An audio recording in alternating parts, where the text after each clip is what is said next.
আমি একজন একজন করে পরিচয় নিতে লাগলাম। হঠাৎ একটা মেয়ে ক্লাসরুমের দরজা দাঁড়িয়ে বলল, ভিতরে আসতে পারি স্যার? আসুন। আমি না দেখে মেয়েটাকে বললাম, আসুন। পরে মেয়েটার দিকে তাকিয়ে আমি তো অবাক হয়ে গেলাম, দেখতে চাঁদের মতো সুন্দর। এবার আমি মেয়েটাকে বললাম, তোমার নাম কি, আর কলেজে আসতে দেরি কেন? স্যার আমার নাম প্রেমা। আসলে বাসা থেকে গাড়ি নিয়ে আসতে হঠাৎ রাস্তার মাঝখানে গাড়ি নষ্ট হয়ে যায়, তারপর রিক্সা নিয়ে আসতে দেরি হয়ে যায়। ঠিক আছে, তোমার সিটে গিয়ে বসো। প্রেমা আর কোনো কথা না বলে একটা মেয়ের সাথে গিয়ে বসলো। আমি আবার পরিচয় নেওয়া শুরু করলাম। সবার পরিচয় নেওয়ার সময় প্রেমার দিকে তাকিয়ে দেখি প্রেমা আমার দিকে এক দৃষ্টিতে তাকিয়ে আছে। আমি প্রেমার দিক থেকে চোখ সরিয়ে নিলাম। আজকে সবার কাছ থেকে পরিচয় নিয়ে ক্লাস থেকে বেরিয়ে গেলাম। সবাইকে বলছি কালকে থেকে নিয়মিত ক্লাস করাবো। কলেজ ছুটি হওয়ার পর বাইক নিয়ে বাসায় চলে আসলাম। বাসায় বলতে আমি এখানে একটা ফ্ল্যাট নিয়ে একা থাকি, আমার কাজের সুবিধার জন্য। বিছানায় বসে আম্মুকে ফোন দিলাম। আসসালামু আলাইকুম আম্মু, কেমন আছো? ওয়ালাইকুম আসসালাম। আলহামদুলিল্লাহ বাবা, ভালো আছি। তুই কেমন আছিস? আমিও ভালো আছি। আব্বু কি অফিসে? তোর অফিসে আছে। আপু কি ফোন দিয়েছে? আপু কেমন আছে? সকালে একবার দিয়েছে, কিছুদিন পর ওর জামাই সহ আসবে। আচ্ছা ঠিক আছে আম্মু, তুমি ভালো থেকো, নিজের শরীরের যত্ন নিও, খাওয়া দাওয়া ঠিক মতো করো। আমি মাত্র কলেজ থেকে আসলাম, ফ্রেশ হয়ে খাওয়া দাওয়া করে একটু রেস্ট নিব। ঠিক আছে বাবা, তাহলে রাখি। আম্মু এই বলে ফোন কেটে দিল। আমি বসে না থেকে ওয়াশরুমে ঢুকে ফ্রেশ হয়ে খাওয়া দাওয়া করে একটা ঘুম দিলাম। আমার খাবার রান্না করার জন্য একজন খালাকে বাসায় রেখেছি। ওনার পাক পুরো আম্মু রান্নার মতো। বিকেলে ঘুম থেকে উঠে ফ্রেশ হয়ে বাহিরে চলে গেলাম হাঁটতে। একটা পার্কে বসে চারদিকে তাকিয়ে দেখতে লাগলাম। হঠাৎ কেউ একজন পিছন থেকে বলল, আরে স্যার, আপনি এখানে কি করছেন? আমি পিছনে তাকিয়ে দেখি প্রেমা, সাথে আরো দুইটা মেয়ে আছে। তারা সবাই আমার ছাত্রী। তখন আমি বললাম, এমনি আসলাম একটু ঘুরতে। তা তোমরা পার্কে কি করো? স্যার আপনার মতো আমরাও ঘুরতে আসলাম। ও, স্যার কিছু মনে না করলে একটা কথা বলতে পারি? বলো, সমস্যা নেই। স্যার আপনি কি কখনো প্রেম করছেন? মানে আপনার কোনো গার্লফ্রেন্ড আছে? না, আমি কখনো প্রেম করি নাই, আর করার কোনো ইচ্ছে নেই। কেন স্যার? এসব প্রেম প্রেম আমার কাছে ভালো লাগে না। প্রেম করলে একেবারে বিয়ের পর বউয়ের সাথে প্রেম করব। স্যার আপনার বাসা কোথায়? পরিবারে কে কে আছে? তুমি এত কিছু জেনে কি করবে? ও মা, আপনি আমাদের স্যার, আপনার পরিচয়টা কি জানতে পারি না? আমার নাম রাসেল। পরিবারে আব্বু আম্মু এবং একটা বড় বোন আছে, তার বিয়ে হয়ে গেছে। আমার নাম তো জানেন, আমার বাবা একজন বাংলাদেশের টপ বিজনেসম্যান। আমি তার একমাত্র মেয়ে। আমার সাথে আমার বান্ধবী মিম এবং রোজা। খুব ভালো লাগলো পরিচয় হয়ে। স্যার কিছু মনে না করলে আমাদের সাথে এক কাপ কফি খাবেন? খেতে পারি, কিন্তু বিল আমি দিব। স্যার বিল আমরা দিব। তা হয় না, তোমরা আমার ছাত্রী, আমি কি করে তোমাদের বিল দিতে দেই? ঠিক আছে স্যার, বিল আপনি দিন। এখন চলুন। ঠিক আছে চলো। তারপর ওদের সাথে একটা কফি শপে গিয়ে বসলাম। প্রেমা কফির অর্ডার দিল। কিছুক্ষণ পর কফি চলে আসলো। তাদের সাথে কফি খেয়ে বিদায় নিয়ে বাসায় চলে আসলাম। বিলটা কিন্তু আমি দিছি। পরের দিন কলেজে ঢুকে দেখি কিছু ছেলে মেয়েদের ডিস্টার্ব করছে। আমি বাইক পার্কিং করে তাদের সামনে গেলাম। তখন আমি বললাম, এখানে কি হচ্ছে? মেয়েদের সাথে তোমরা এরকম করছো কেন? তখন একটা ছেলে বলল, সেটা কি তোকে বলতে হবে? বড়দের সাথে কিভাবে কথা বলতে হয় বাপ মা কি কিছুই শেখায় নাই? তুই কে রে? তোর সাথে সম্মান দিয়ে কথা বলতে হবে? তুই আমাকে চিনিস?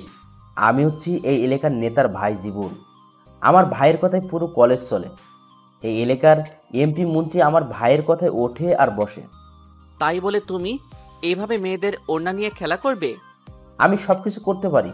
আর তুই কে আমার সাথে এতক্ষণ কথা বলছিস? কলেজের প্রিন্সিপাল আমাদের কিছু বলতে সাহস পায় না। আমি হচ্ছি এই কলেজের নতুন শিক্ষক, গতকাল জয়েন করছি। তুই শিক্ষক? শিক্ষকের মতো থাক, আমাদের কিছু বলতে আসবি না। আবার যদি আসিস তাহলে তোকে মেরে এই কলেজ থেকে বের করে দিব। আমি আর কোনো কথা না বলে তাদের ওখান থেকে চলে আসলাম। মেয়েগুলো আমার দিকে কেমন করে যেন তাকালো।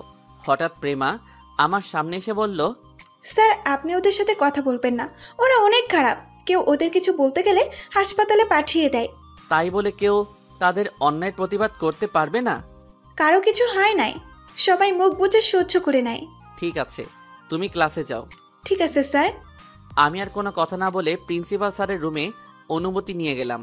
তখন আমি প্রিন্সিপাল স্যারকে বললাম, আচ্ছা স্যার, বাইরে কিছু ছেলে দেখলাম মেয়েদের সাথে অসভ্যতামি করছে, কিন্তু কেউ তাদের কিছু বলছে না, এটার মানে কি? তুমি জীবনের কথা বলছো? এই এলাকার সবাই তার ভাইকে ভয় পায়। অনেকগুলো খুনের আসামি তার ভাই, কিন্তু আইন তার কিছুই করতে পারছে না, কারণ ওর ভাই সবাইকে হাত করে রেখেছে। তাই বলে সবাই ওদের অন্যায় অত্যাচার সহ্য করবে? মানুষ কি সুন্দরভাবে জীবনযাপন করতে পারবে না? আমাদের কিছুই করার নেই। রনি নেতাকে সবাই এক নামে চিনে, তার ভয়ে মানুষ ঘর থেকে বাইর হয় না। প্রতিদিন 2-1টা খুন করে রাস্তায় ফেলে রাখে। ঠিক আছে স্যার, আমি তাহলে ক্লাসে যাই। যাও, তবে তাদের সাথে বেশি কথা বলো না। ওরা মানুষ ভালো না, ওরা এক একটা জানোয়ার। ঠিক আছে স্যার। আমি আর কোনো কথা না বলে ক্লাসরুমে চলে আসলাম। সবাই দাঁড়িয়ে আমাকে সালাম দিল। সবার সালামের উত্তর নিয়ে সবাইকে বসতে বললাম। তারপর সবাইকে পড়াতে শুরু করলাম, কিন্তু তাদের পড়াতে পারছি না। শুধু আজকের কথাগুলো মাথায় ঘুরছে। আমাকে কিছু একটা করতে হবে, তা না হলে এদের জন্য মানুষ সুন্দরভাবে জীবনযাপন করতে পারবে না। কোনো রকম ক্লাসটা শেষ করে বেরিয়ে আসলাম। দেখতে দেখতে একটা মাস চলে গেল। তাদের অসভ্যতামি আরও বেড়ে গেছে।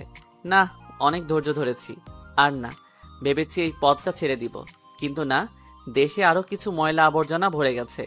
এদের নিপাত না করে আমি ছাড়বো না। যে রাসেলের নাম শুনলে এমপি মন্ত্রী সব ভয় পেয়ে যায়, সেই দেশে আবার পাতি নেতা ভরে গেছে। এগুলো পরিষ্কার করতে হবে। অস্ত্র জমা দিয়েছি, কিন্তু ট্রেনিং এখনো জমা দেই নাই। আমাকে আর ভালো হয়ে থাকতে দিল না। আবার আগের মতো সব কিছু শুরু করতে হবে। রাতে বিছানায় বসে আমার আগের সিমটা চালু করলাম। প্রথমে রাফিকে ফোন দিলাম। রাফি ফোন ধরে বলল, আসসালামু আলাইকুম ভাই, কেমন আছেন? অনেকদিন পরে ফোন দিলেন। আপনার নাম্বারে অনেক ফোন দিছি, কিন্তু ফোন বারবার বন্ধ বলেছে। আমি ভালো আছি। ভেবেছি এই পথটা ছেড়ে দিব, কিন্তু দেখি দেশে আবার ময়লাই ভরে গেছে। এখন বলো, আব্দুল্লাহ কোথায়? ভাই, আব্দুল্লাহ আমার সাথেই আছে। ঠিক আছে, তুই আব্দুল্লাহ এবং সাথে আরো কিছু লোক নিয়ে এই জায়গায় চলে আসবি। ঠিক আছে ভাই, আর এই এলাকায় তো আমাদের নাজিম থাকে, আপনি কোনো চিন্তা করবেন না, আমি সময় মতো লোক নিয়ে চলে যাব। তুই আসলে ওর সাথে কথা বলবো। টাকা পয়সা আছে? ভাই আসলে তাকে আর বলতে না দিয়ে, ঠিক আছে, তোর বিকাশে টাকা চলে যাবে। তোদের যেন কেউ না দেখে, সেইভাবে আসবি। ঠিক আছে ভাই। আমি ফোনটা কেটে দিয়ে শুয়ে পড়লাম। আর কিছু না ভেবে ঘুমিয়ে পড়লাম। পরের দিন কলেজে গিয়ে দেখি আগের মতো জীবন মেয়েদের সাথে খারাপই করছে। মাথা ঠান্ডা করে ক্লাসে চলে গেলাম। কোনো রকম ক্লাস শেষ করে বাহিরে আসার পর প্রেমা আমার সামনে আসলো। তখন প্রেমা বলল, স্যার, আপনার সাথে আমার কিছু কথা আছে। কি কথা বলো?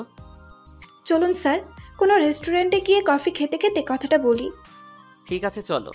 আমি আর প্রেমা কলেজ থেকে বেরিয়ে আসতেই জীবন আমার সামনে এসে বলল, কিরে, কলেজে শিক্ষকতা করতে এসে ছাত্রীকে নিয়ে কোথায় যাচ্ছিস? আমাদের পথ ছাড় বলছি।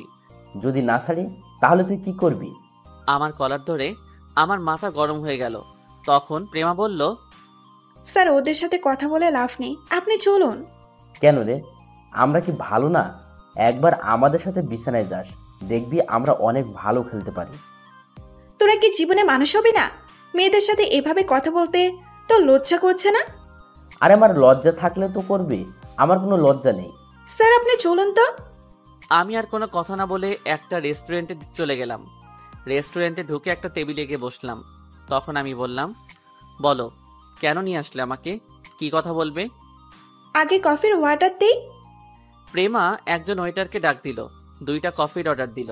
তখন প্রেমা বলল, এখন তো দুপুরের খাবারের টাইম, খাওয়া দাওয়া করে নেবেন। না, এখন খাবার খাবো না, আমি খাবার একটু দেরি করে খাই। স্যার, আপনি জানেন বাংলাদেশে একজন মাফিয়া ছিল, তার ভয়ে সব নেতারা প্রস্তাব করে দিত, কিন্তু ওনাকে কেউ সামনাসামনি দেখে নাই।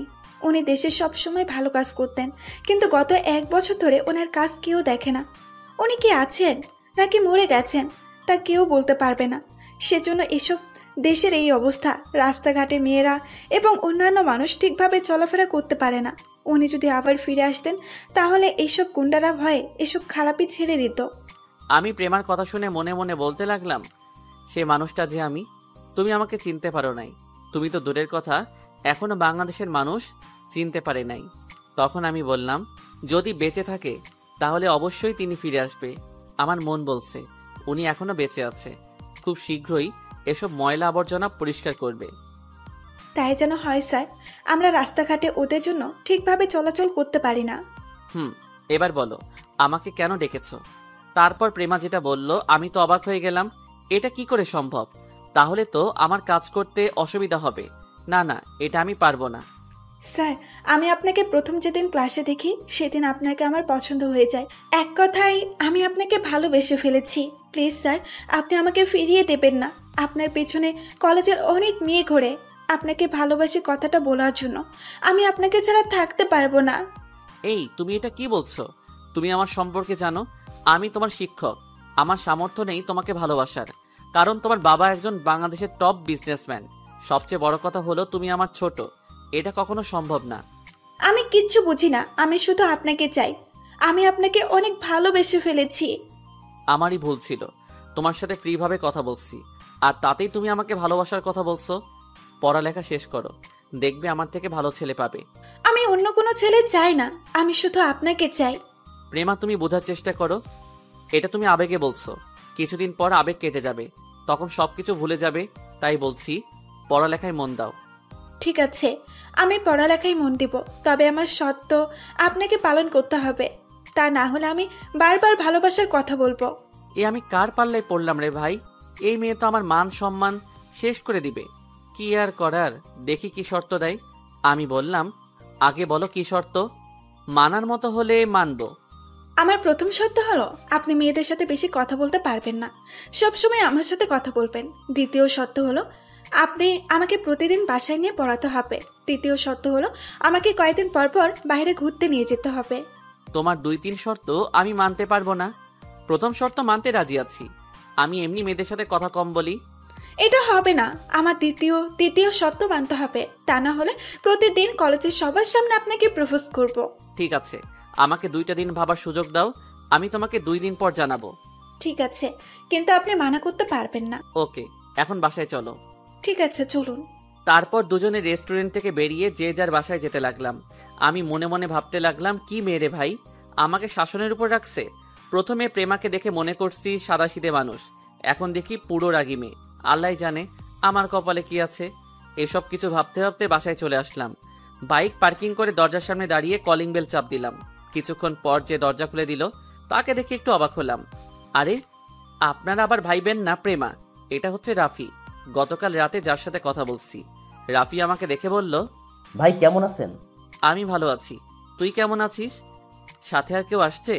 আসছি, গতকাল রাতে আমার বিকাশ থেকে 50,000 টাকা পাঠিয়ে দিছি, সেটা আপনাদের বলতে মনে নেই?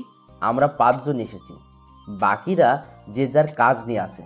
কেউ বাবার অফিসে দেখাশোনা করে, কেউ ব্যবসা ধরেছে, কেউ আবার বড় বড় অফিসে কাজ করে। সেটা তো আপনি ব্যবস্থা করে দিয়েছেন। আমি বাবার অফিসে দেখাশোনা করতাম, হঠাৎ ব্যবসায় লস হয়ে যায়, তাই এতদিন বেকার ঘোরাঘুরি করছি। আর আমার হাতের লোম রুমে আছে। ঠিক আছে, এখন ভিতরে চল। খাওয়া দাওয়া করছিস? না, এখনই করি নাই। খালা বলেছে খাওয়ার জন্য, কিন্তু আপনার জন্য অপেক্ষা করছি, আমরা একসাথে খাবো বলে। তুই তো জানিস আমি দুপুরের খাবার ঠিক টাইমে খাই না। আমি খালাকে বলে গেছি তোরা আসলে খাবার দিতে। ভাই পরে কথা বলবো, আগে আপনি ফ্রেশ হয়ে নেন, খাবার খেয়ে তারপর কথা হবে। ঠিক আছে, তুই তোদের রুমে যা, আমি ফ্রেশ হয়ে আসছি। এই বলে আমি রুমে চলে আসলাম। ফ্রেশ হয়ে তাদের ডেকে একসাথে খাবার খেতে লাগলাম। হঠাৎ রাফি বলল, ভাই আজ 1 বছর পর আপনার সাথে বসে খাবার খাচ্ছি। এখন থেকে নিয়মিত খাবি। আমি একটা কাজে এই জায়গায় শিক্ষক হিসেবে আসছি, কাজটা শেষ হলে নিজের বাসায় ফিরে যাব। কি কাজ ভাই? সেটা সময় হলে জানতে পারবি। এখন খাবার খা। আর তোর কাছে নাজিমের নাম্বার আছে? আছে ভাই। ওকে ফোন করে বলবি আমার সাথে দেখা করতে, তাকেও লাগবে আমার কাছে। ঠিক আছে ভাই, আমি ওকে ফোন করে দেখা করতে বলবো। তারপর খাবার খেয়ে নিজের রুমে চলে আসলাম। পরের দিন সকালে কলেজে ঢুকে দেখি আজকে জীবনকে দেখা যাচ্ছে না। আমি একটা মুচকি হাসি দিয়ে কলেজের ভিতরে যেতে লাগলাম। হঠাৎ কোথায় থেকে প্রেমা আমার সামনে এসে বলল, স্যার, একটা কথা শুনছেন? কি কথা? গতকাল কারা যেন জীবনকে মেরেছে, এখনো হাসপাতালে আছে। মনে হয় না 2-3 মাসের মধ্যে সুস্থ হবে। এই কথা শুনে কলেজের সব ছাত্রছাত্রী অনেক খুশি হয়েছে। তবে আরেকটা খুশির সংবাদ আছে। আবার কি খুশি সংবাদ? যারা জীবনকে মেরেছে তারা শুনছে মাফিয়ার লোক জীবনে গায়ের ওপর একটা কাগজে লিখে দিয়েছে, মাফিয়া যদি বেঁচে থাকলে অবশ্যই ফিরে আসবে। আপনার কথা সত্যি হয়েছে। তাহলে তো ভালোই। এখন জীবনের ভাই রনি কি করছে? আমি শুনেছি রনি নাকি মাফিয়ার কথা শুনে ভয়ে রুম থেকে বেরিয়ে আসছে না। তাহলে ওই মাফিয়াকে সবাই ভয় পায়। স্যার, আমার অনেক ইচ্ছা ওই মাফিয়াকে একটাবার দেখব, কিন্তু কি করে দেখব? এখনো কেউ ওনাকে দেখতে পায়নি। হয়তো নিজের কোনো সমস্যার কারণে সামনে আসে না। আচ্ছা, এসব কথা বাদ দেন, আমার কথায় এখন কি ভাবছেন? মাত্র তো আজকে একদিন, এখনো কালকের দিন সময় আছে, তারপরে না হয় জানাবো। ঠিক আছে, আপনি এখন ক্লাসে যান, আমি বান্ধবীদের সাথে আসছি। ঠিক আছে। এই বলে আমি প্রিন্সিপাল স্যারের কেবিনে অনুমতি নিয়ে ঢুকলাম। তখন প্রিন্সিপাল স্যার বলল, রাসেল, তুমি এসেছো? আজকে আমি অনেক খুশি। ওই জীবন জানোয়ারকে কারা যেন গতকাল ডান্স পার্টি থেকে তুলে নিয়ে এসেছে, মেরে রনির বাসার সামনে ফেলে গেছে। আমি সব শুনেছি স্যার। আমার ছাত্রী প্রেমা আমাকে কলেজে আসার পর বলছে। আর শুনেছি মাফিয়া নাকি ওকে মেরেছে। তুমি ঠিকই শুনেছো। ওই মাফিয়াকে একটাবার যদি দেখতাম তাহলে ওনার পা ধরে সালাম করতাম। আমারও অনেক শখ স্যার ওই মাফিয়াকে একটাবার দেখার। তুমি কেন? এই বাংলাদেশের সবারই ইচ্ছে ওই মাফিয়াকে একটাবার দেখবে। সে মাফিয়া সবসময় মানুষের বিপদে পাশে দাঁড়ায়। আজ 1 বছর পর আবার ফিরে এসেছে। ঠিকই বলছেন স্যার। সবাই ওই মাফিয়ার জন্য দোয়া করবেন, যেন সফলভাবে সব কাজ করতে পারে। তার পরিবারের জন্য দোয়া করবেন। কালকে তো শুক্রবার, আমি কালকে ওই মাফিয়ার জন্য মসজিদে মিলাদ পড়াবো। আল্লাহ যেন ওর মতো ছেলে সবার ঘরে দেয়। ঠিক আছে স্যার, আমি এখন ক্লাসে যাই। ঠিক আছে, যাও। আমি প্রিন্সিপাল স্যারকে সালাম দিয়ে কেবিন থেকে বেরিয়ে ক্লাসের ভিতরে চলে গেলাম। ক্লাসের ভিতরে ঢুকে দেখি আজকে সকল ছাত্রছাত্রী খুশি। আমাকে দেখে সবাই দাঁড়িয়ে সালাম দিল। তখন আমি সবার উদ্দেশ্যে বললাম, কি ব্যাপার, তোমরা মনে হয় আজকে অনেক খুশি? যদিও জানি তারপরেও ওদের থেকে শুনতে চাই। হঠাৎ রোজা দাঁড়িয়ে বলল, স্যার, সবাই খুশি এর কারণে জীবন হাসপাতালে আছে, তাকে কারা যেন মারছে। স্যার, ওর মতো জানোয়ারকে বাঁচিয়ে রেখে ভুল করছে। এখন যদি সুস্থ হয়ে আমাদের সাথে আবার অসভ্যতামি করে। স্যার, মিম ঠিকই বলেছে, তারপরেও আমাদের ভিতর ভয় কাজ করছে। সবাই আমাকে নানাভাবে বুঝিয়ে কথা বলছে। তখন আমি তাদের উদ্দেশ্য করে বললাম, আমার কথা শোনো, মাফিয়া একবার মাফ করে দিলে দ্বিতীয়বার মাফ করে না। আমি মানুষের কাছ থেকে শুনেছি সে মাফিয়া ঠান্ডা মাথায় কাজ করে। তোমরা কোনো চিন্তা করো না, মাফিয়া যখন ফিরে এসেছে তাহলে কেউ তোমাদের কিছু করতে পারবে না। আপনার কথা যেন ঠিক হয়। আমিও জীবনকে মারার কথা প্রথমে খুশি হয়েছি, পরে ভাবলাম এ তো এখনো বেঁচে আছে, যদি সুস্থ হয়ে আমাদের সাথে খারাপ কিছু করে। ওটা নিয়ে চিন্তা করো না, আল্লাহ সবসময় তোমাদের পাশে আছে। শুধু ওই মাফিয়ার জন্য আল্লাহর কাছে প্রার্থনা করে বলবে, আল্লাহ ছাড়া কেউ যেন ওই মাফিয়ার ক্ষতি করতে না পারে। ঠিক আছে স্যার। তারপর পড়া শুরু করলাম। আজকে তাদের খুশি দেখে তাড়াতাড়ি ক্লাস শেষ করে বাইরে চলে আসলাম। কলেজ ছুটি হওয়ার পর বাইকের কাছে আসার পর প্রেমা আমার সামনে আসলো। তখন আমাকে বলল, তুমি আমাকে একটু বাসার সামনে নামিয়ে দেবে? আজকে আমি গাড়ি নিয়ে আসি নাই। প্রেমা, তোমার ব্যবহার হঠাৎ চেঞ্জ হয়ে গেল কেন? আমি তোমার স্যার, সেটা কি তুমি জানো না? আমি আর পারবো না আপনাকে আপনি করে বলতে, আমি এখন থেকে তুমি করে বলবো। প্রেমা, তুমি কি চাও আমি এই কলেজ থেকে চলে যাই? না, এটা আমি চাই না। তাহলে আমাকে সম্মান দিয়ে কথা বলবে। কলেজের সব ছাত্রছাত্রী যেভাবে কথা বলে তুমিও আমার সাথে সেভাবে কথা বলবে। দূর স্যার, আমি আপনার সাথে এতক্ষণ মজা করছি। আমি চেয়েছি আপনাকে তুমি করে বললে আপনি কেমন রিয়্যাক্ট করেন। আমি কি তোমার ছোট যে আমার সাথে মজা করবে? এমন মজা আর কখনো করবে না। সরি স্যার, আমার ভুল হয়ে গেছে।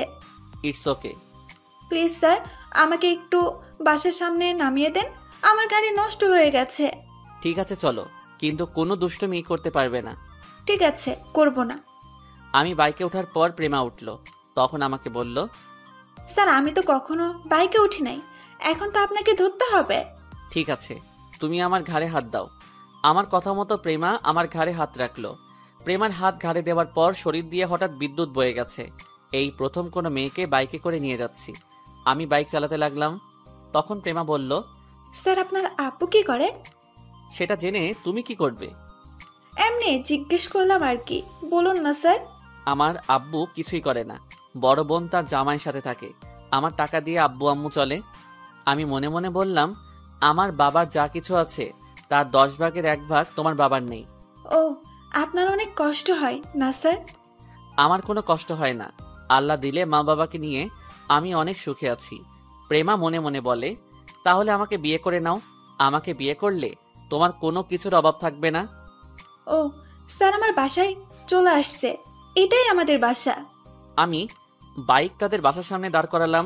প্রেমা বাইক থেকে নেমে বলল, স্যার আমাদের বাসায় আসুন। আজকে যাব না, অন্য একদিন যাব। এটা কেমন করে হয়? বাসার সামনে থেকে চলে যাবেন? রাগ করো না, আরেকদিন ঢুকবো বাসার ভিতরে। আমার বাসায় একটু কাজ আছে। কাজ থাকলে তো আর জোর করা যাবে না, তবে আমার একটা রিকোয়েস্ট রাখবেন। কি রিকোয়েস্ট বলো? আপনি একটু চোখটা বন্ধ করুন। ঠিক আছে, করলাম। আমি চোখ বন্ধ করার পর প্রেমা এমন কিছু করবে সেটা আমি কখনো ভাবিনি। আমি চোখ বন্ধ করার সাথে সাথে প্রেমা আমার গালে একটা চুমু দিয়ে দৌড় দিয়ে ভিতরে চলে গেল। প্রেমা এটা কি করলো? আমি তো কিছুই বুঝতে পারলাম না। আমি আর কোনো কিছু চিন্তা না করে বাসায় যেতে লাগলাম। এবার আপনাদের আসল ঘটনা খুলে বলি। গতকাল রাতে নাজিম আমার সাথে দেখা করে। জীবনের কথা ওকে জিজ্ঞেস করলে সে আমাকে অনেক কিছু খুলে বলে। তারপর আমি নাজিম আর রাফিকে বলছি জীবনকে রাতে একটু আদর করে আসতে।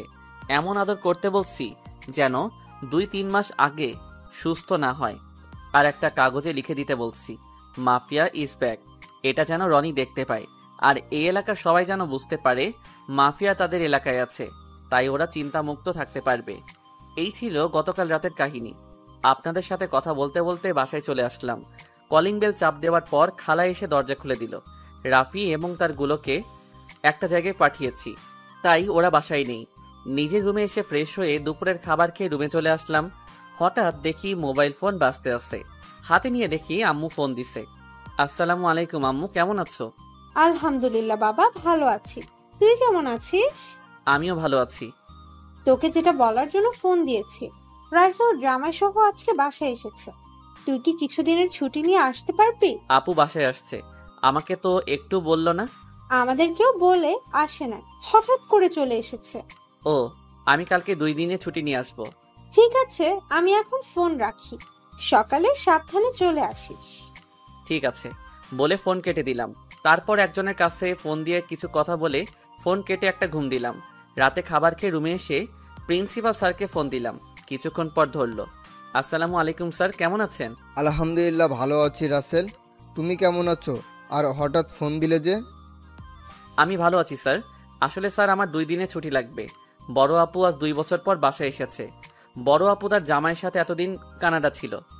ঠিক আছে, 2 দিনের বেশি যেন না হয়, সামনে কিন্তু পরীক্ষা আসছে। ঠিক আছে স্যার, আমি সময় মতো চলে আসব। এখন তাহলে রাখি। আসসালামু আলাইকুম। ওয়ালাইকুম আসসালাম, আল্লাহ হাফেজ। এই বলে প্রিন্সিপাল স্যার ফোন কেটে দিল। আমি এবার রাফিকে ফোন দিলাম। রাফি ফোন ধরে বলল, জি ভাই বলেন। নাজিম কি তোর সাথে আছে? জি ভাই, নাজিম আমার সাথে কথা বলবেন? সমস্যা নেই, তুই মোবাইল লাউড স্পিকার দে, আমি কি বলি মন দিয়ে শুনবি। বলেন ভাই। শোন, আমি কালকে 2 দিনের জন্য বাসায় যাব। তোরা ভালো করে রনির খোঁজ খবর রাখবি। সে কোথায় যায়, কি করে, আমাকে সব খবর দিবি। ওকে ফলো করলে আসল মানুষটাকে পেয়ে যাব, এটা আমার মনে হয়। ওই মানুষটার সাথে রনির সাথে যোগাযোগ আছে মনে হয়।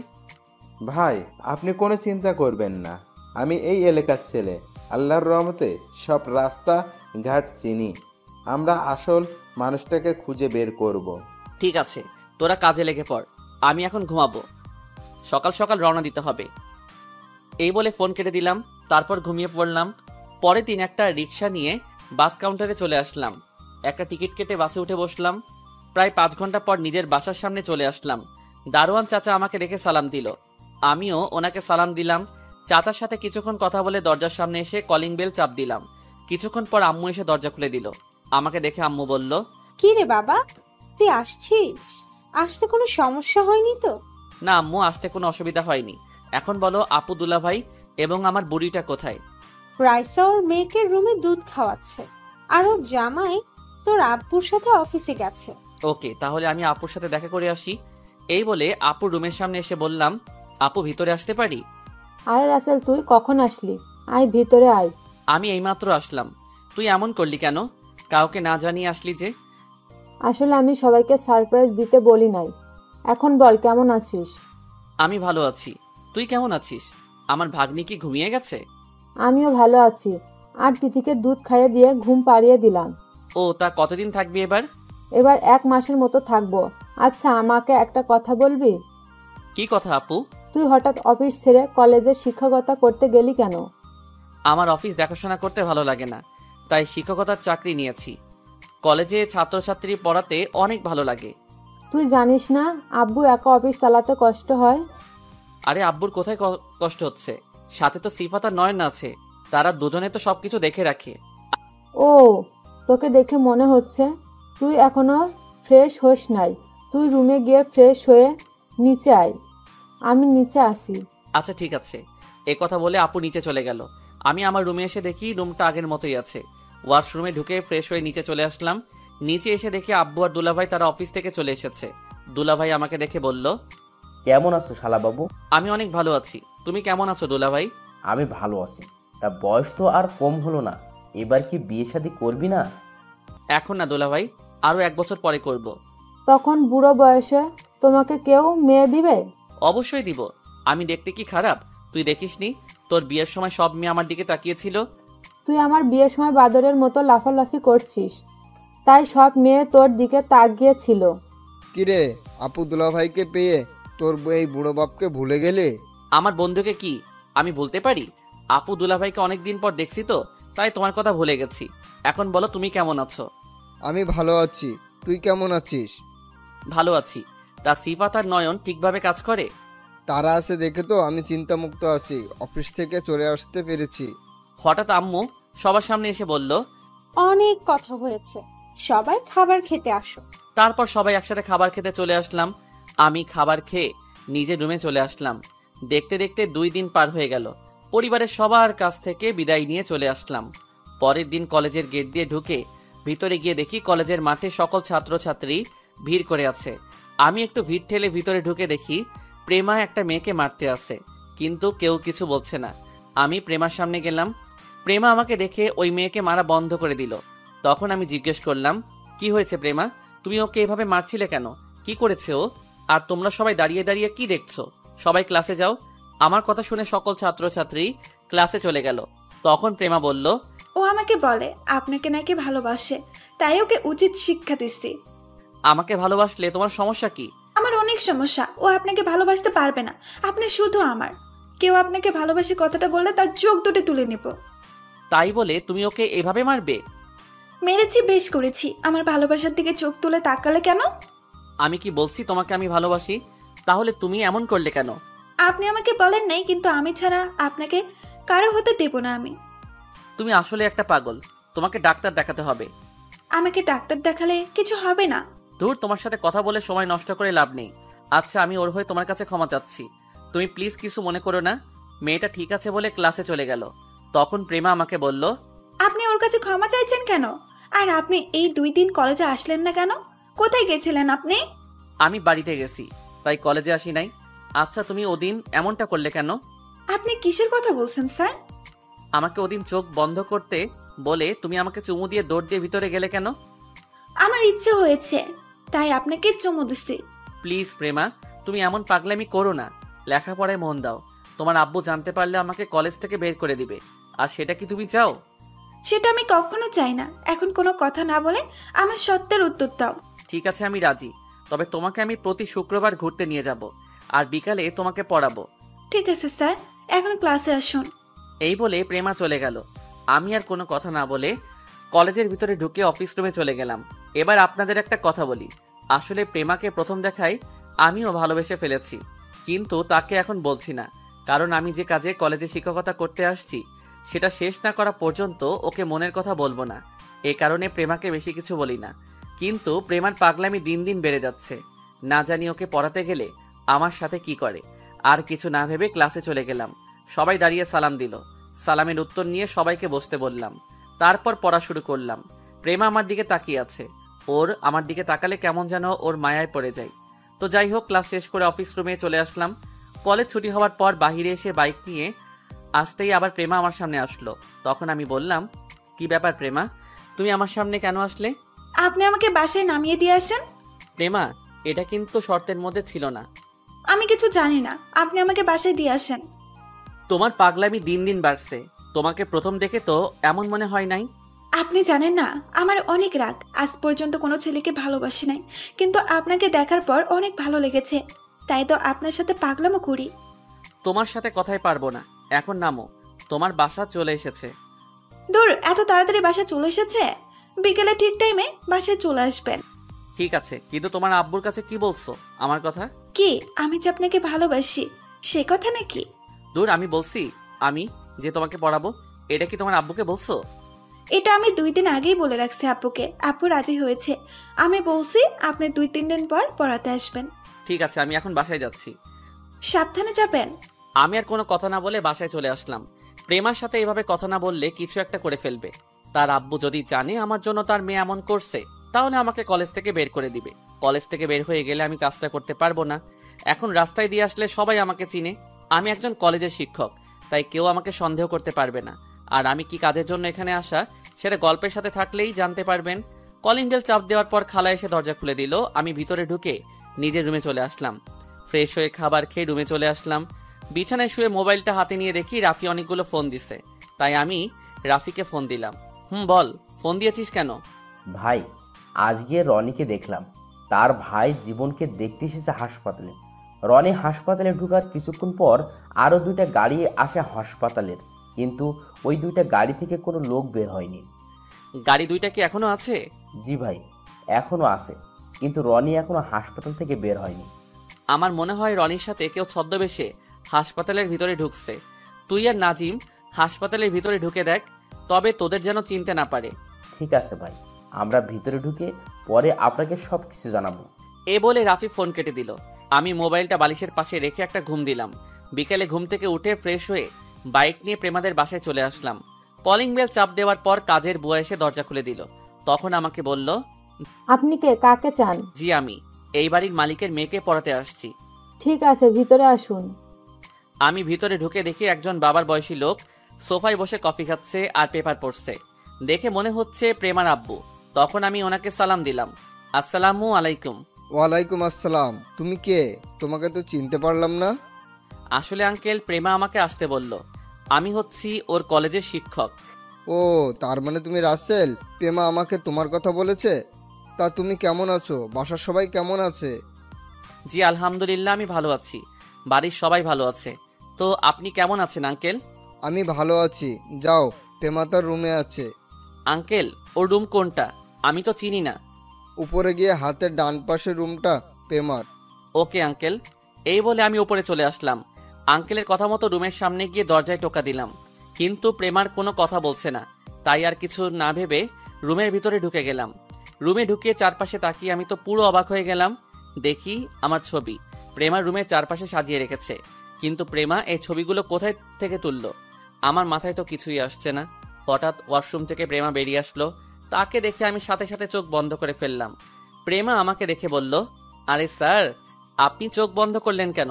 তুমি বুঝো না আমি চোখ কেন বন্ধ করছি? বুঝলে কি আর আপনাকে বলতাম স্যার।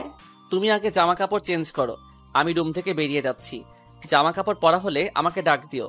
বলে যেই না রুম থেকে বেরিয়ে আসবো, তখন প্রেমা যেটা করলো সেটা আমি কখনো কল্পনাও করতে পারি নাই। আমি বের হয়ে আসতেই প্রেমা আমাকে জড়িয়ে ধরে ঠোঁটের সাথে ঠোঁট লাগিয়ে দিল। আমি তাকে ছাড়তে চাইছি, কিন্তু প্রেমা আমাকে জোর করে কিস করতে লাগলো। অনেক জোরাজোরি করে 2 মিনিট পর প্রেমার থেকে ছাড়া পেলাম। প্রেমা, তুমি এটা কি করলে? তুমি ভুলে যেও না আমি তোমার শিক্ষক। আমি নিজেকে কন্ট্রোল রাখতে পারি নাই আপনার ঠোঁটের দিকে তাকিয়ে। তাই বলে তুমি আমাকে এভাবে কিস করবে? করেছি, বেশ করেছি, কারণ আমি আপনাকে ভালোবাসি। তুমি এ কারণে আমাকে বাসায় এসে তোমাকে পড়াতে বলছো? ঠিক ধরেছেন। তুমি এরকম করলে আমি তোমাকে পড়াতে আসবো না। সেটা আপনি কখনো করবেন না স্যার। মানে, তুমি কি বলতে চাও? মানে হলো আপনিও আমাকে ভালোবাসেন। তুমি এটা ভুল ভাবছো। আমি তোমাকে ভালোবাসি না। মনে মনে বললাম, তোমাকে তো প্রথম দেখায় ভালোবেসে ফেলেছি। যদি আপনি আমাকে ভালো না বাসতেন, তাহলে আমার এরকম অত্যাচার সহ্য করতেন না। তুমি আমার ছাত্রী, তাই তোমাকে কিছু বলি না। আমি জানি তুমি এসব আবেগে করছো, কিছুদিন পর এমনি ঠিক হয়ে যাবে। আমি এসব আবেগে করছি না।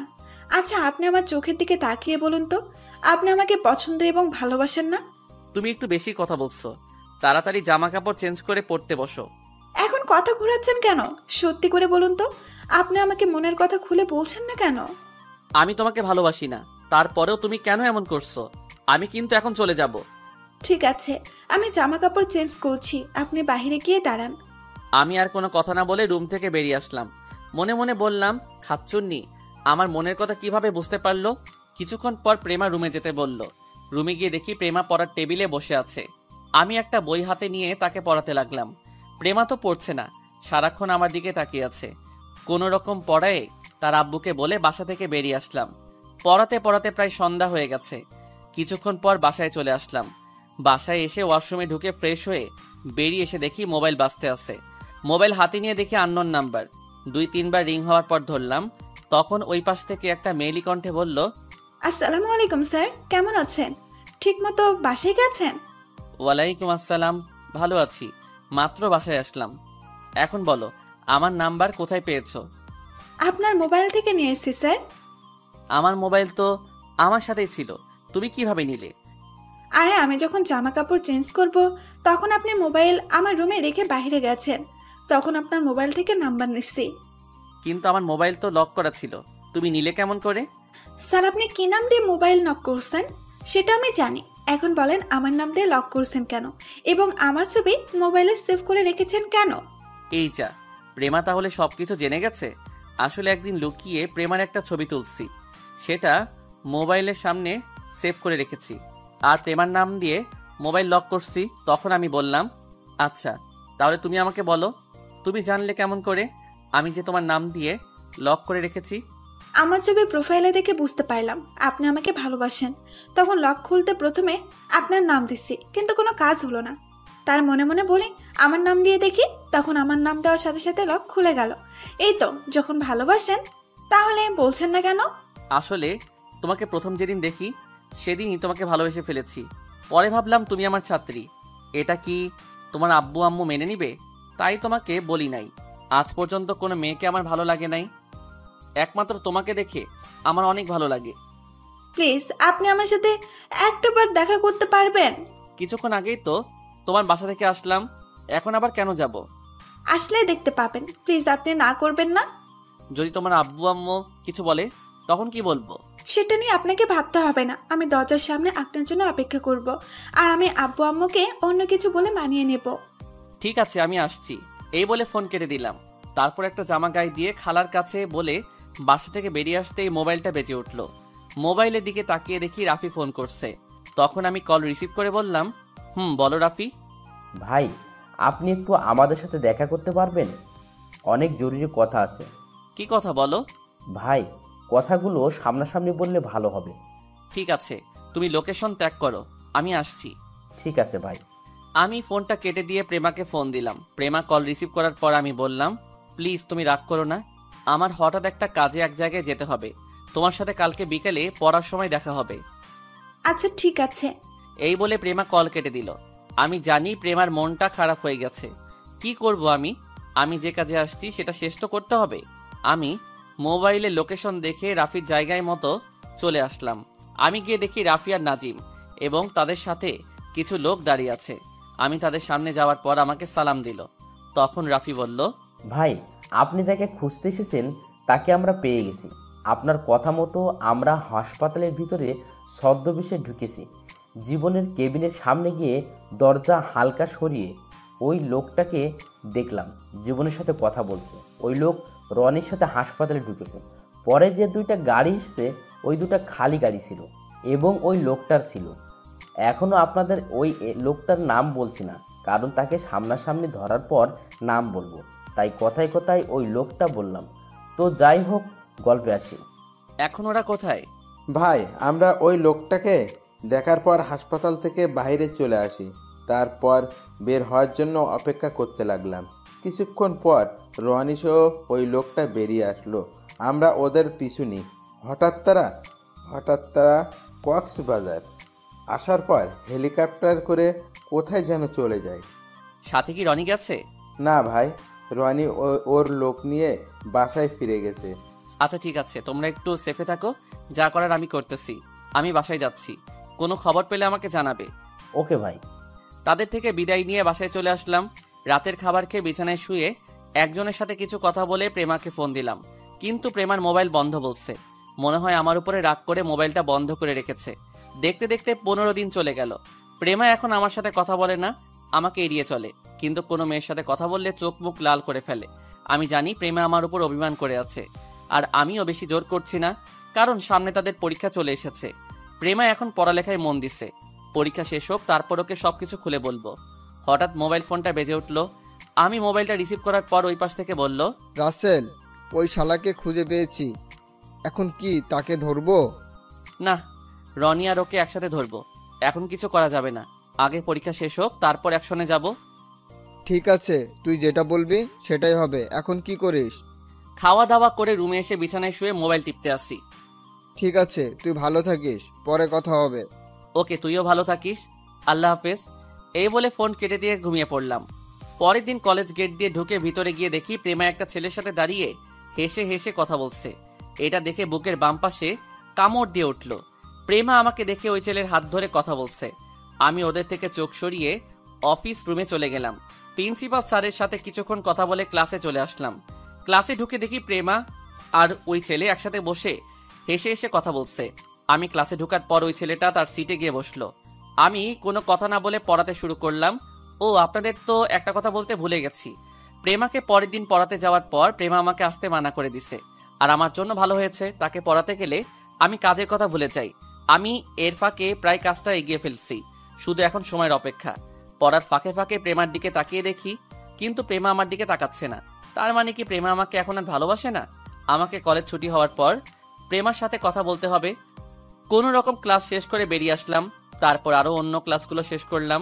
কলেজ ছুটি হওয়ার পর বাহিরে আসার পর দেখি প্রেমা আর ওই ছেলেটা বেরিয়ে আসছে।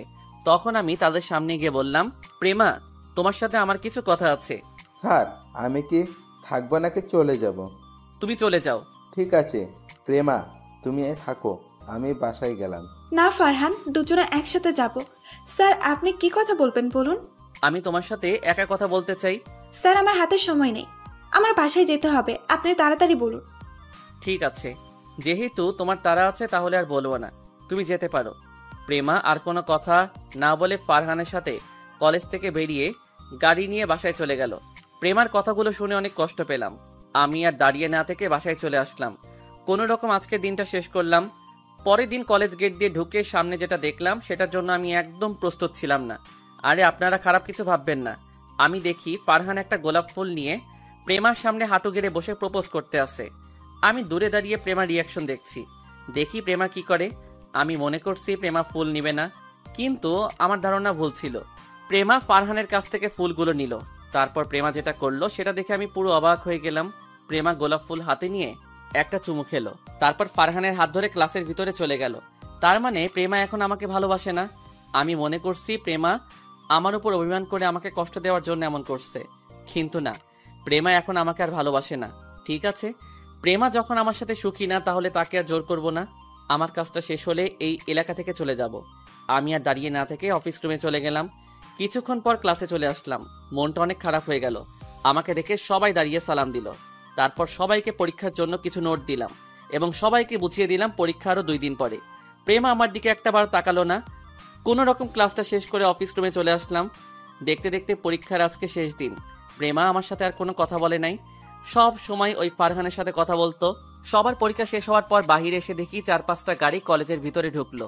তারা আর কেউ নয়, রনি মাস্তান এবং ফাহাদ মাস্তান। এবার আপনাদের বলি, আমি যার খোঁজে এখানে এসেছি সে হচ্ছে ফাহাদ মাস্তান। ওকে মারার জন্য এই এলাকায় আসা। কি করেছে ফাহাদ মাস্তান তা কিছুক্ষণ পরে জানতে পারবেন। আমি রনি এবং ফাহাদের সাথে আরও 2টা ছেলেকে দেখে একটা মুচকি হাসি দিলাম। তারা আর কেউ নয়, রাফি এবং নাজিম। রনি আর ফাহাদকে দেখে কলেজের সকল ছাত্রছাত্রী এক জায়গায় দাঁড়িয়ে দেখতে লাগলো। সবার ভিতরে ভয় ঢুকে গেছে। আমি তাদের সামনে যাওয়ার পর রনি বলল, তুই কি মনে করছিস আমি তোকে ধরতে পারবো না? শুনেছি তুই নাকি আমার চাচাতো ভাই ফাহাদকে মারতে এসেছিস। তখন ফাহাদ মাস্তান বলল, তুই আমাকে মারতে আসলি কেন? আমি তোর কি ক্ষতি করেছি? আজ থেকে 6 মাস আগে তুই একটা পরিবারকে সবার সামনে গুলি করে মারছিস, সেটা কি তোর মনে আছে? মনে আছে। ওই রফিকের কাছে চাঁদা চাইতে গেলে আমার গালে থাপ্পড় মারে, তাই ওকে ওর পরিবারকে রাস্তার মাঝখানে গুলি করে হত্যা করি। তোকে আইন কিছু করে নাই?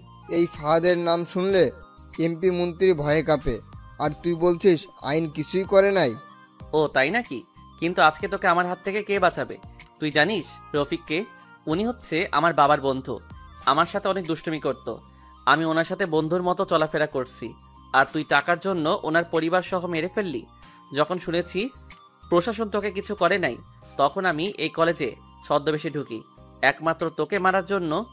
তুই এখনো আমার আসল পরিচয় জানিস না, আমি কে। ওই তাই নাকি? তাহলে বল তুই কে। সেটা কিছুক্ষণ পর জানতে পারবি। আগে তোদের একটু ক্যালমা দেখাই। রাফি এবং নাজিম, তোরা এদিকে আয়। আমার কথা শুনে রাফি এবং নাজিম আমার পাশে এসে দাঁড়ালো। রনি আর ফাহাদ শুধু চেয়ে আছে। তখন আমি আবার তাদের বললাম, তোরা জানিস ওরা কারা? ওরা হচ্ছে আমার লোক। আমি ওদের বলেছি তোদের সাথে অভিনয় করে ঢুকতে এবং তোদের সব খবর আমাকে দেওয়ার জন্য। কি, ওরা তোর লোক? তার মানে এতদিন আমাদের অবৈধ ব্যবসা সব তুই ধ্বংস করছিস। আজকে তোদের কেউ বাঁচাতে পারবে না আমাদের হাত থেকে। ওই তোরা দাঁড়িয়ে দেখছিস কি? ওদের মেরে ফেল। এই বলে যেই না রনির লোক আমাদের মারতে আসবে, তখন দুইটা হেলিকপ্টারের ওপর থেকে মাঠের মাঝখানে এসে নামলো এবং কলেজের গেট দিয়ে 10-12টা গাড়ি ঢুকলো। রনির লোক সব দাঁড়িয়ে গেল। হেলিকপ্টার থেকে দুইটা ছেলে বেরিয়ে আসলো। তারা আর কেউ নয়, সিফাত আর নয়ন। এরা হচ্ছে আমার বন্ধু এবং আমার ডান হাত বাম হাত। সিফাত আর নয়ন আমাকে একটা কোট পরিয়ে দিল, যে কোটে আমার লড়াই করার সব জিনিস আছে। তখন আমি ওদের বললাম, আমাকে দেখে চিনতে পারিস নাই তাই না? আমি হচ্ছে সেই মাফিয়া যে ছদ্মবেশে দেশের জন্য কাজ করে গেছি, যার নাম শুনলে এমপি মন্ত্রী ভয়ে প্রস্রাব করে দেয়। তার মানে তুই সেই মাফিয়া যাকে বাংলাদেশের সব মাস্তানরা ভয় পায়? ঠিকই ধরেছিস, আমি সেই মাফিয়া। তোদের মতো মাস্তানকে আমি মেরে মেরে রাস্তায় ফেলে রাখতাম। আমি মনে করছি বাংলাদেশে এখন আর কোনো গুন্ডা মাস্তান নেই, তাই বাবার অফিসে 1 বছর ধরে কাজ করতে লাগলাম। হঠাৎ আঙ্কেলের হত্যার কথা শুনে আবার আগের জগতে ফিরে আসলাম। রনি আর ফাহাদ দৌড়ে এসে আমার পা জড়িয়ে ধরে বলতে লাগলো। প্রথমে ফাহাদ বলল, ভাই আমার ভুল হয়ে গেছে, আমাকে আপনি ক্ষমা করে দিন। আমি আর এমন কাজ কখনো করব না। আমি এখন ভালো হয়ে যাব। ভাই, আমি আপনাকে চিনতে পারি নাই, আমাকেও আপনি ক্ষমা করে দেন। আমরা সবাই এখন থেকে ভালো কাজ করব, কখনো খারাপ কাজ করব না। তোদের মতো মাস্তানকে আমি রাসেল কখনো ক্ষমা করব না। তোরা আমার নাম শোনার পরেও অন্যায়, অত্যাচার, নির্যাতন, খুন খারাপি করছিস। তোদের কারণে মানুষ ঘর থেকে বের হতে পারে না, তাদের মেয়েকে একা ছাড়তে পারে না। কলেজে মেয়েদের ওড়না এবং শরীরের নানান জায়গায় হাত দিয়েছিস। রাস্তায় মেয়েদের ইজ্জত নিয়ে ছিনিমিনি খেলছিস। তোদের কোনো ক্ষমা নেই। এই কথা বলে রনি এবং ফাহাদের বুকে গুলি করা শুরু করলাম। কলেজের প্রিন্সিপাল সহ সকল ছাত্রছাত্রী শুধু তাকিয়ে তাকিয়ে দেখছে। এই, ওদের লাশ 2টা নদীতে ভাসিয়ে দে। আর বাকিদের বলছি, আমি তোমাদের কিছু করলাম না। আমি জানি তোমরা ওদের কথা মতো কাজ করে গেছো, তাই বলছি ভালো হয়ে যাও, তা না হলে ওদের মতো তোমাদেরকে মেরে নদীতে ভাসিয়ে দিব। রনি আর ফাহাদের লোক আমার পা ধরে ক্ষমা চেয়ে বলল তারা এসব কাজ আর কখনো করবে না। তারপর ওরা কলেজ থেকে বেরিয়ে গেল। এতক্ষণ প্রিন্সিপাল স্যার আমার কাহিনী দাঁড়িয়ে দাঁড়িয়ে দেখছে। আমি প্রিন্সিপাল স্যারের সামনে যাওয়ার পর স্যার আমার পা ধরতে আসলে আমি বলি, স্যার এটা আপনি কি করছেন? রাসেল, তোমাকে আমি একদিন কি বলেছি মনে আছে? বলছিলাম না, যেদিন মাফিয়াকে সামনাসামনি দেখব সেদিন তার পা ধরে সালাম করব। স্যার আপনি আমার গুরুজন। আপনাদের কাছে শিক্ষা পেয়ে আজ এত দূরে আসতে পারলাম। আমি এই কাজটা অনার্স প্রথম বর্ষ থেকে শুরু করি। এটা আমরা কয়েকটা বন্ধু মিলে ভিতরে ভিতরে শুরু করি। তোমার এই মাফিয়া হওয়ার পিছনে কারণটা যদি একটু বলতে। ঠিক আছে স্যার, তাহলে সবাই শুনুন। আমার বেস্ট ফ্রেন্ড সিফাত আর নয়ন, আমরা 3জনই একটা প্ল্যান করি। দেশে গুন্ডা মাস্তান ভরে গেছে, তাদের উচিত শিক্ষা দিতে হবে। তাই আমরা 3জনই আরও কিছু ছেলে মিলে রাতের আধারে এসব গুন্ডা মাস্তানকে মেরে ফেলি। এভাবে আস্তে আস্তে আমাদের অনেক ছেলে হয়ে যায়। সবগুলো বিশ্বাসী ছেলে ছিল। তারপর আমাদের গ্রুপের একটা নাম দেওয়া হয় মাফিয়া কিং, আর সবার বস আমাকে বানানো হয়, কারণ তাদের সবার থেকে মেধা শক্তি ছিল অনেক ভালো। আমরা এসব কাজ করতে পুরো বাংলাদেশে আমার নাম ছড়িয়ে পড়ে। পুরো বাংলাদেশের 64টি জেলায় আমার লোক আছে। এসব কাজ করতে করতে যখন দেখলাম বাংলাদেশ থেকে সব সন্ত্রাসী মাস্তান ধ্বংস করে ফেলছি, তখন বাবার সাথে অফিসের কাজে লেগে পড়ি। এত বছর কাজ করার পরেও আমাদের কেউ ধরতে পারে নাই, কিন্তু আমরা সবাই দিন হলে সবার সামনে দিয়ে চলাচল করতাম। আপনি জানেন বাংলাদেশের 1 নাম্বার বিজনেসম্যান কে? তিনি হচ্ছেন রহমান শিকদার। আর আমি হচ্ছি তার একমাত্র ছেলে রাসেল শিকদার। কয়েক মাস আগে আঙ্কেলের হত্যার কথা শুনে আপনার কলেজে শিক্ষক হিসেবে জয়েন করি। শিক্ষকতা হিসেবে ঢোকার কারণ, তাহলে কেউ আমাকে ধরতে পারবে না।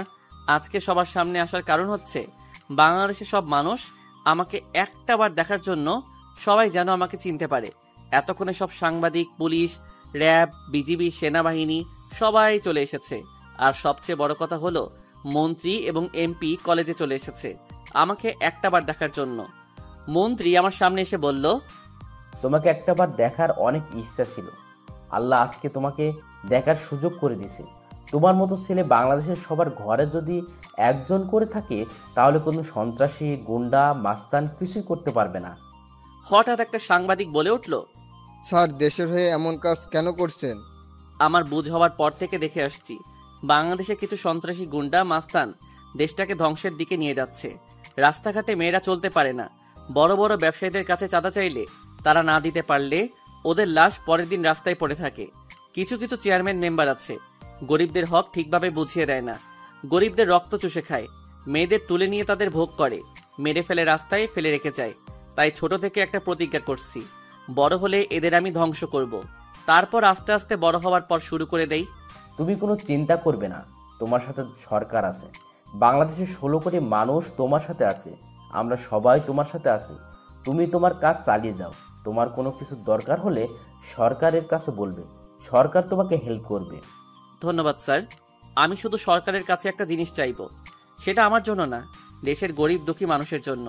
গরিবদের জন্য একটা করে ঘর করে দেওয়া হোক, কয়েকটা হাসপাতাল করে দেওয়া হোক, তারা যেন বিনামূল্যে চিকিৎসা করতে পারে। কয়েকটা স্কুল কলেজ করে দেওয়া হোক, তারা যেন ছেলে মেয়েদের বিনা পয়সায় পড়াতে পারে। তাহলে দেশে কোনো ছেলে মেয়ে অশিক্ষিত থাকবে না। এটাই আমার সরকারের কাছে চাওয়া। তুমি চিন্তা করো না, আমরা সরকারের কাছে আবেদন করব তোমার কথাগুলো যেন রাখে। ইনশাল্লাহ সরকার অবশ্যই সব কিছু করে দিবে। আমি এখন তাহলে আসি, আমার বাসায় কিন্তু একদিন অবশ্যই আসবে। আমি ঠিক আছে বললাম। তারপর এমপি, মন্ত্রী এবং সব সাংবাদিক চলে গেল। আমি প্রিন্সিপাল স্যারকে বললাম, স্যার আমি চলে যাচ্ছি। আমি এই কাজটা করার জন্য কলেজ এসেছি। যদি কখনো ভুল কিছু করে থাকি তাহলে আমাকে মাফ করে দিবেন। আরে, তোমার মতো ছেলে কখনো অন্যায় করতে পারে না। তুমি ভালো থেকো, আমার দোয়া সবসময় তোমার সাথে আছে। তুমি আমার সামনে এসে দাঁড়ালে কেন? আমাকে ক্ষমা করে দিবেন, আমি আপনাকে চিনতে পারি নাই। আমি কখনো ভাবি নাই যে আপনি সেই মাফিয়া। প্লিজ আমাকে আপনি ক্ষমা করে দেন। তুমি তো আমার সাথে কোনো দোষ করো নাই, তাহলে ক্ষমা চাচ্ছ কেন? আমি আপনাকে ভালোবেসে কষ্ট দিচ্ছি। যদি আগে জানতাম আপনি সেই মাফিয়া, তাহলে কখনোই আপনাকে ভালোবাসার কথা বলতাম না। কেন, মাফিয়া হলে কি ভালোবাসা যায় না? যায়, কিন্তু আপনাকে তো আমি কষ্ট দিচ্ছি। আপনি যখন মেয়েদের সাথে আমার সামনে কথা বলেন তখন আমার অনেক খারাপ লাগে। আপনি অনেক দিন এমন করছেন, তখন ফারহান আর আমি আপনার সামনে অভিনয় করি আপনাকে কষ্ট দেওয়ার জন্য। তাহলে তুমি আমার সাথে কথা বলো না কেন? তোমার সাথে কথা বলতে গেলে আমাকে এড়িয়ে চললে কেন? ওই দিন আপনি আমার বাসার আসবেন বলে আসলেন না দেখে আপনার সাথে কথা বলি নাই। কিন্তু আপনি তো আমার সাথে একটাবার জোর করলেন না। আমি চাইছি আপনি আমার সাথে জোর করে কথা বলেন, কিন্তু আপনি বললেন না। আমি তোমার সাথে যদি জোর করে কথা বলতে চাই তাহলে ছাত্রছাত্রী কি ভাববে আমাকে? যে যা ভাবার ভাবু, আপনি করলেন না কেন? আমি মনে করছি তুমি আমার উপর অভিমান করে এমন করছো, তাই পরীক্ষার পর তোমার সাথে কথা বলবো।